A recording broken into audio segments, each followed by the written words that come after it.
I'm Danielle Berger, or Dani, and I was classically trained on piano for 13 years, and I had 4 different teachers.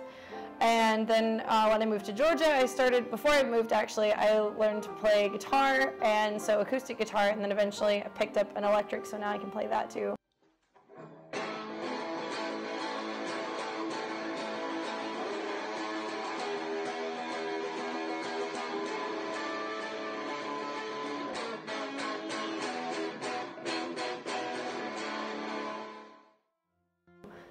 But I learned to play the flute, and then later on I picked up other instruments, just some small things, and one of them is the Irish bowron, which is like a drum, like an Irish drum, and it's used in dance and different stuff like that, so I don't get a chance to play it as much as I'd like to, because there just isn't a demand for it. But I also play the violin, and I got a chance to play the flute and the violin in the Effingham County Orchestra, as well as jazz pianos.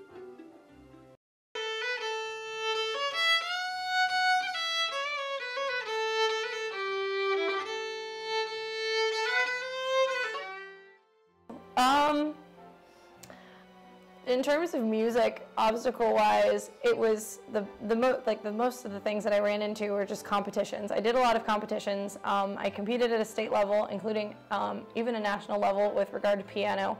That was the hardest thing. We had to memorize, I believe, 7 or 9 pieces, and then play them before a judge, and then they would tell you whether or not you were good enough to receive a scholarship, which was pretty intense, and I wasn't really sure that I wanted to do it, and then I ended up stopping piano lessons after that. Not for that reason, but it was just time to move on. There's a lot of weird stuff among not only just musicians, but people who want to start learning instruments, like, oh, it's too late for you to pick up the violin. Like, people think that for instruments like piano or for flute, or really just any of them, particularly the violin, has a lot of stereotypes, like you can't learn to play the violin later in life, which is bunk. If you have the heart and you want to do it, and this is something like an instrument that you really want to learn how to play, you're never too old to play.